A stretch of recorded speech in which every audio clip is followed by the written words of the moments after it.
There's a moment in every generation when the world seems to hurt too much to bear.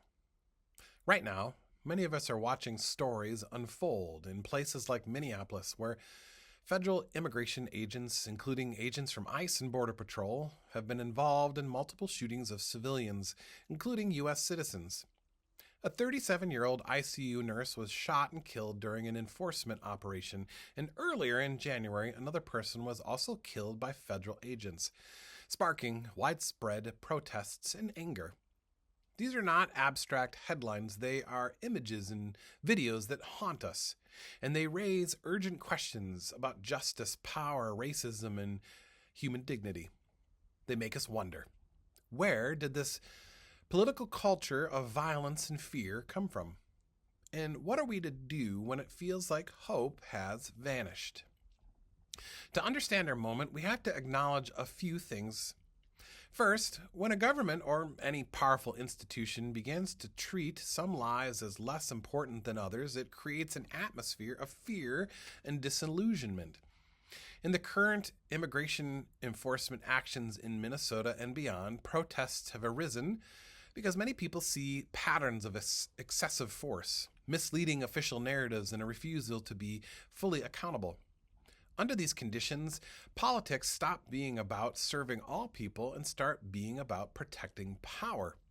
When violence is normalized as a tool of enforcement, it becomes easier for some to justify it, especially when official narratives or institutional interests obscure accountability. Second, when religion gets fused with a particular political agenda, it can help rationalize or sanitize political violence. Some leaders appeal to faith language to justify policies or actions that are deeply controversial, suggesting that dissenters are unpatriotic, immoral, or contrary to religious loyalty. This creates a moral fog. Rather than asking, "Is this right?" we ask, "Is it on my side?" The result is that people start excusing injustice simply because it's wrapped in familiar symbols or slogans. Third, the idea that elected officials or law enforcement are meant to govern for everyone, not just those who agree with them, is a founding principle of democratic governance. When justice is applied unevenly, or when one party or agency acts though some lives matter more than others, that principle is undermined. That's why local leaders, state officials, and citizen protesters have cried out for independent investigations and accountability in Minnesota. Because when the law protects the powerful and then sacrifices the vulnerable, people feel betrayed by the very system meant to protect them. So why do we feel hopeless?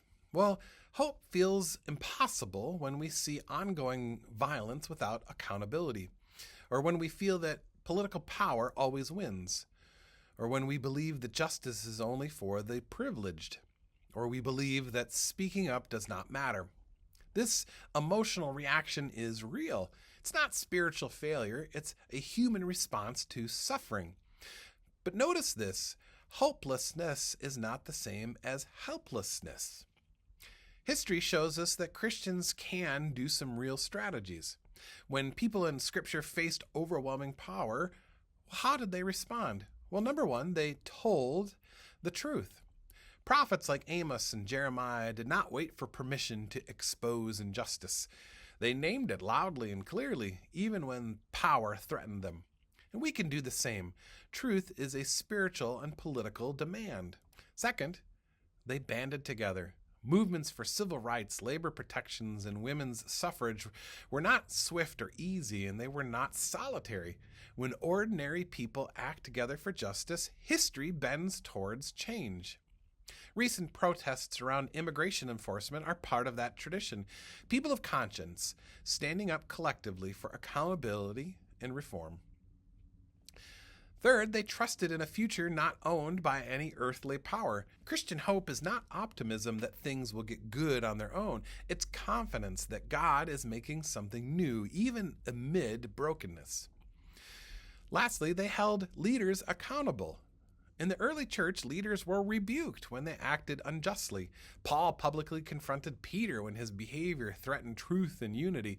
Christians have always been called to demand that leaders, political and religious, govern with justice and mercy for all people, not just their base or their supporters.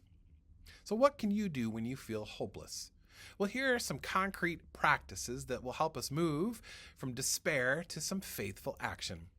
First one, pray honestly. And not in just generic words, but real lament, real honest prayer that expresses how you're feeling. Next, learn the facts. Understand what's happening beyond the headlines. Do a little bit of research. Next is to stand with the vulnerable. And not because it's trendy, but because the gospel calls us to justice. Engage constructively. Vote. Advocate. Write. Peacefully protest. Lastly, support accountability. True governance works for all people, not just the powerful or the popular. And always remember, hope is not passive. It is an act of resistance against despair. It is a claim that God's love for the world is bigger than our fear of it.